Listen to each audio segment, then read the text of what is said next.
कितनी मनुष्य पर्याय हैं, कितने रूप हैं, कितने मनुष्यों के रंग हैं।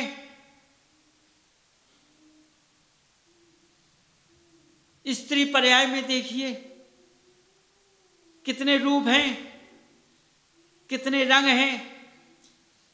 त्रंच गति में देखिए जीव किस पुद्गल के आकार का है, किसी उसकी काया है, कैसा उसका रूप है। देखो चारों तरफ निहार के देखो, एक दूसरे का रूप नहीं मिलता है। सोच लो, जिससे संतान पैदा होती है, पुत्र माँ से वो बच्चा पैदा होता है, देखकर कहते हैं ये फलाने का पुत्र होता है।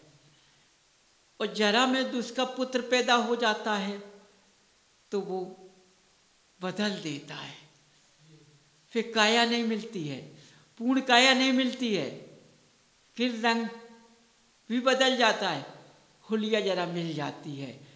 जब उसकी संतान होती है पुत्र के, तो वह उसकी हुलिया बदल जाती। देखो फिर एक दूसरे का पुद्गल नहीं मिलता है। माँ पिता का पुत्र जो होता है, माँ पिता, उस पुत्र का भी पुद्गल एक दूसरे से एक सा नहीं मिलता है, अंतर होता है। हुलिया दिखती है ये फलाने का पुत्र है, सामने दिखाई देता है, इसलिए जरा नृत्य की रोशनी से पकड़ लेते हैं कि ये इस हुलिया का है, लेकिन पूर्ण हुलिया नहीं मिलती है। सोचो, देखो ये सृष्टि कहाँ से चलती है, बोलो कहाँ से चलती है, कैसे चलती है? ये अपने योग चलती है। ये रिश्ते के रिश्ते बदलते चलती है, पूर्व रिश्तों में बदल जाती है,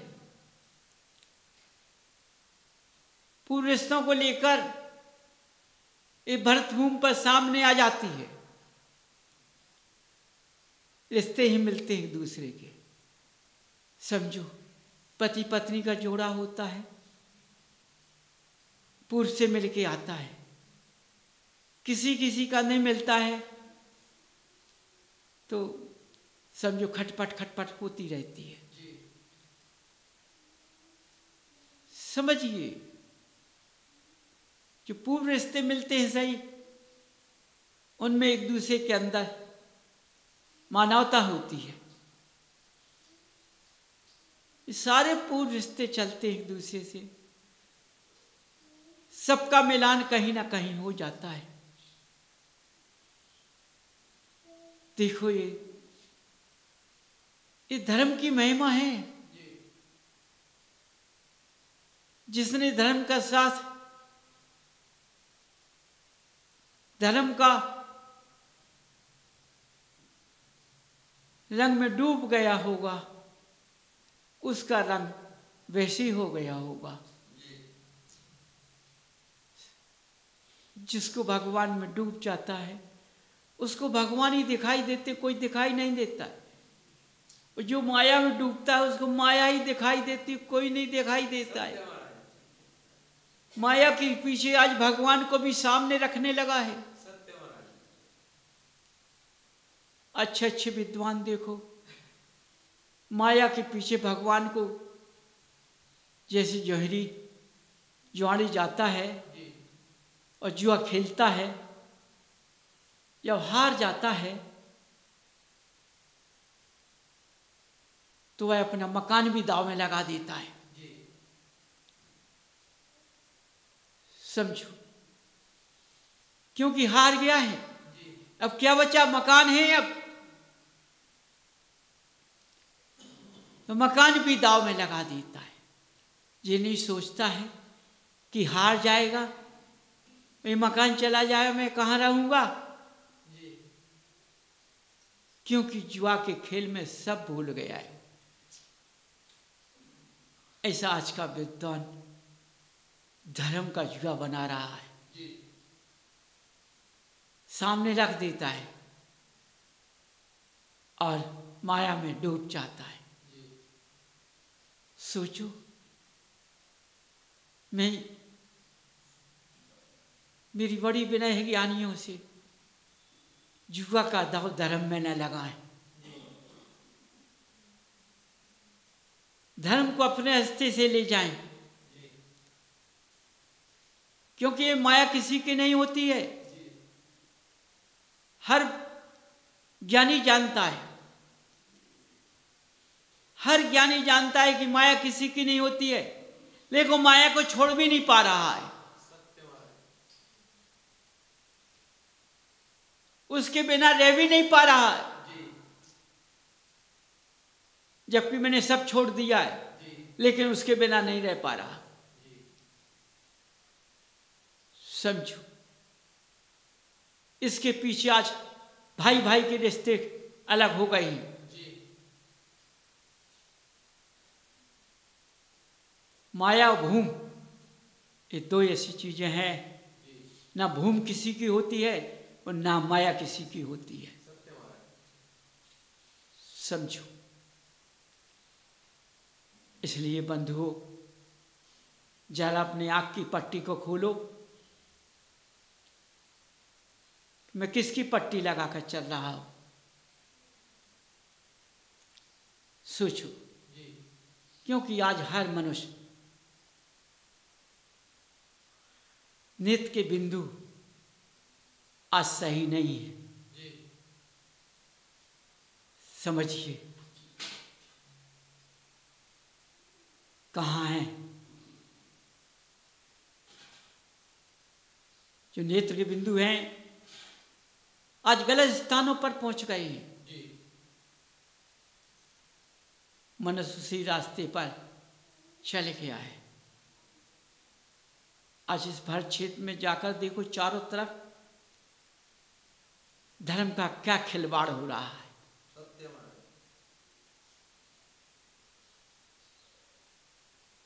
धर्म को माया के पीछे धर्म करते हैं।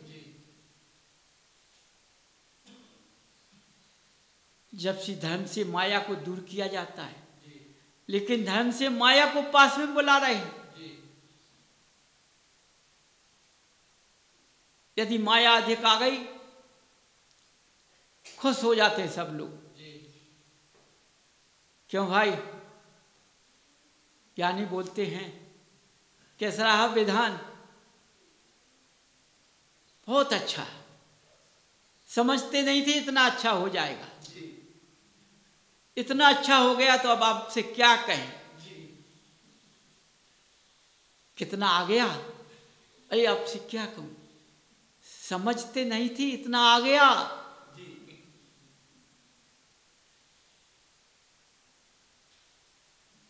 तो काम तो बन जाएगा। हाँ, क्यों नहीं बनेगा? बन जाएगा, बच जाएगा। लेकिन जब काम करना चालू हो गया तो माया का पता नहीं पड़ाया, पूरा नहीं हो पाया। सोचो, कहाँ चली गई? उस माया ने सबके नेत्र अंधे कर दिए। कहाँ कहाँ चली गई? सोचो बंधु, अपने ज्ञान के चक्षु को जगाओ। ये ना कभी पास रहेगी, ना पास में रहेगी, ना साथ जाएगी, ना ऊंचे उठाएगी, नीचे गिराएगी। इसलिए अपने मनुष्य पर्याय को सफल बनाने के लिए अपनी जागृति को पैदा करो, अपनी जागृति को पैदा करो, अपनी भावना को बदलो। सबसे पहले नेत्र को बदलो कि गलत स्थानों पर न जाएं। समझो, यदि गलत स्थान पर नेत्र चला गया, संभाल लो। नहीं, हमें नहीं जाने देना है। अपने ज्ञान की चक्षु को जगाओ तो ये नेत्र वापिस लौट आएगा। तो गलत रास्ते पर नहीं जा पाएगा। ते तुम्हारी मनुष्य पर्याय पवित्रता में बदल जाएगी, अशुद्धियों से बच जाएगी, हम पीड़ितों से बच जाएंगे, अज्ञानता से बच जाएंगे।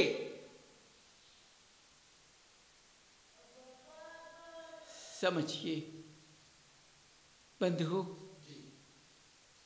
देखो इस मनुष्य पर्याय बहुत मुश्किल से मिलती है। यदि तुमने इसको खो दिया तो ये मनुष्य पर्याय मिट्टी में मिल जाएगी। जो रत्न कहा जाता है ये मिट्टी में बदल जाएगी, ये रत्न नहीं कहा जाएगा। और ये जीव जहाँ के तहाँ स्थान पर पहुँच जाएगा, ये महावीर की संतान नहीं बन पाएगा। इसलिए बंधुओं, अपने ज्ञान के चक्षु को जगाओ, अपने पुद्गल को रतन बनाओ, इन अशुद्धता के बास से दूर करो। जैसे कहते हैं अपने घरों में जब सोलह होता है, सोलह होता है तो खाना बनता है तो वहाँ किसी को नहीं आने देते। क्या बात है, सोले का खाना बन रहा है, ठीक है, सोले के खाना बनने में किसी को आने नहीं दिया, लेकिन वो अभिष्ट का बन रहा है साथ में, वो सोला का है क्या? वो सोले का है तो वो साथ में क्यों बन रहा? देखो, अरे उससे दूर रहो, उसको दूर रखो कि हमें अपने घरों में अवक्ष नहीं आने दें। जब घर में नहीं आएगा तो हमारे पुद्गल से दूर रहेगा, हमारे पुद्गल से जब दूर रहेगा कि हमारी आभा से दूर रहेगा, हमारे स्वाद से दूर रहेगा, हमारी जिह्वा से दूर रहेगा, हमारे मन से दूर रहेगा। देखो बंधु, यदि तुम लोगों ने अपने घरों में समझो, यदि पवित्रता का वास रखा तो ये पुद्गल बदलने में टाइम नहीं लगेगा, वो पवित्रता में आ जाएगा। और ये मनुष्य पर्याय तुम्हारी कंचन काया में बदल जाती, तुरंत बदल जाएगी। आज कितनी पीड़ाएं हैं, कितने रोग हैं जिनका कोई निदान नहीं है, कोई पता नहीं है। क्षण में कौन कौन सी बीमारी आ रही हैं, समझो, कितनी बीमारियां नहीं क्षण क्षण में, बैठे बैठे। एक घंटे में पता नहीं मेरे साथ क्या हो जाए, अरे घंटा तो बहुत दूर गया, 5 मिनट में मुझको क्या हो जाए ये पता नहीं है अभी। समझो, क्या घटना मेरे साथ गुजर जाए ये मुझको कोई पता नहीं है। देखते रह जाओगे, हाथ मलते रह जाओगे। इसलिए बंधुओं, यदि तुम रास्ते से आ गए, अपने घरों से अवक्ष का ताला लगा दिया, क्योंकि मैं देवादेव हरदेव का दर्शन करता हूँ, पवित्रता के पास, उनके पास पहुँचे। जब भी हमारा मन पवित्र होगा तभी हम अपनी वाणी से इनका नाम ले पाएंगे, इनके गुणों को अपने अंदर प्रवेश कर पाएंगे। तभी हमारी हृदय वास में जो कमल रूपी आसन है, उनके ये गुण जो है इसमें विराजमान हो जाएंगे। हमारा पुद्गल तभी सहन कर पाएगा, अवस्था में सहन नहीं कर पाएगा तो देखिए पुद्गल अपने आप चमक जाएगा। सोचो, तभी इस पर सूर्य की किरण पड़ेगी, तभी ये पवित्र बन जाएगा। सोचिए, नहीं तो सूर्य की किरण तो पड़ती है लेकिन कोई असर नहीं हो रहा है। इसलिए बंधुओं, इस पुद्गल को मत खो, इसको बड़े अच्छी तरह से रखाओ। तुम माया को रखा रहे हो, ये माया हर जीव चुरा के ले जा सकता है ना। माँ कौन सा तुम्हारा भाई इसको चुरा के ले जाएगा, इस माया को? अरे इस भूमि को जाने कौन छुड़ा लेगा? समझो, तुम्हारा परगरे अन्न कौन छुड़ा लेगा? अरे लेकिन जब हमारे पास भगवान के गुण पहुंचेंगे, इनको कोई नहीं छुड़ा पाएगा। वो इतने अंदर है कि कोई कितना भी चोरी करने को आ जाए तो वो नहीं पाएगा। और भगवान के गुण उन चोरों को अपने पास नहीं आने देंगे। वे चोर अपने आप भय के कारण भाग जाएंगे। मेरा मकान रख जाएगा, जब पुदगर रखेगा, जिसमें मैं बसेरा ले रहा हूं वो मकान भी रख जाएगा। जिसमें वो हमारी संपत्ति है, जो माया पवित्रता की माया है, उसको भी नहीं ले जा पाएगा। समझो, वो माया पवित्र है, उसको कोई नहीं छू पाएगा। अपवित्र माया को सबको ही ले जाएगा। समझिए, इसलिए बंधुओं, अपने ज्ञान की चक्षु को जगाओ कि हमने जन्म तो लिया है गृहस्थ जीवन में, और इस कचड़े में, इस कीचड़ में, अब इससे हमें कमल रूपी आसन पर बैठकर निकलना है। कमल की तरह खिलना है, तभी खिल पाओगे। तो इस कीचड़ का वास छोड़ोगे, तभी तुम निकलकर बाहर आ जाओगे और कमल रूपी आसन पर बैठ जाओगे। तभी तुम इनको पान कर पाओगे, इनके रास्ते में तुम पार कर पाओगे, इनके चरणों में तभी झुक पाओगे। तुम्हारा मस्तक तभी इनके चरणों को छू पाएगा, नहीं तो नहीं छू पाएगा। इसलिए बंधुओं, मैं अपनी वाणी प्रारंभ करता हूँ। महावीर भगवान की जय, श्री पारसनाथ भगवान की जय, जय बोलो 24 तीर्थंकर भगवान की जय, जय बोलो टोड़ी वाले बाबा।